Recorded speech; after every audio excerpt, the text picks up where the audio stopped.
дар ин тадбири кабудизоркунии роҳбарияти кумитаи ҳифзи муҳити зисти назди ҳукумати ҷумҳурии тоҷикистон, масъулин ва кормандони раёсати ҳифзи муҳити зисти вилояти Хатлон ва бахшу шӯъбаҳои он дар шаҳру ноҳияҳои вилоят, ихтиёриён ва дигар нафарони мутасаддӣ фаъолона ширкат намуданд. тибқи иттилоъ, дар ин рӯз 1500 бех ниҳолони ба шароити иқлими гарм ва камобид тобовар ба монанди шулаш, аморфи, айланд ва акатсия шинонида шуд. дар ин ҳашари кабудизоркунӣ шинонидани ниҳолон бо тартибу риояи тавсиянамудаи мутахассисон ба роҳ мондашуда барои таъмини нигоҳубини минбаъдаи он аз масофаи 4.5 километр хати об кашонида шудааст.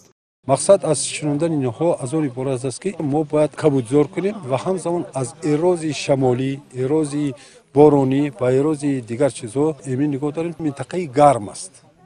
дуюмаш ки минтақаи кам об аст. бинобар ҳамин мо пеш аз он ки ба ҳамин иқдом мисол қадам гузорем, албатта ниҳолҳое ки ба ҳамин минтақа тобовар ҳастанд, аз он ҷумла шулаш, аморфи, айланд ва дигар ниҳолҳое ки ба ҳамин минтақа ҳам аз нуқтаи назари гармӣ тобовар ва ҳам аз нуқтаи об кам масраф оварда шинонда истодем.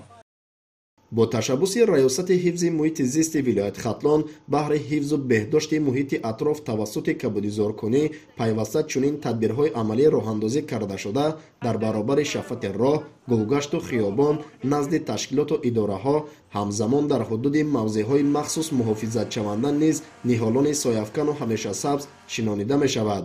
тавре масъулин иброз доштанд, сабзиши ниҳолони шинонидашуда дар оянда метавонад барои таъмини беҳдошти муҳити зист ва зебогии ин мавзеъ мусоидат намояд.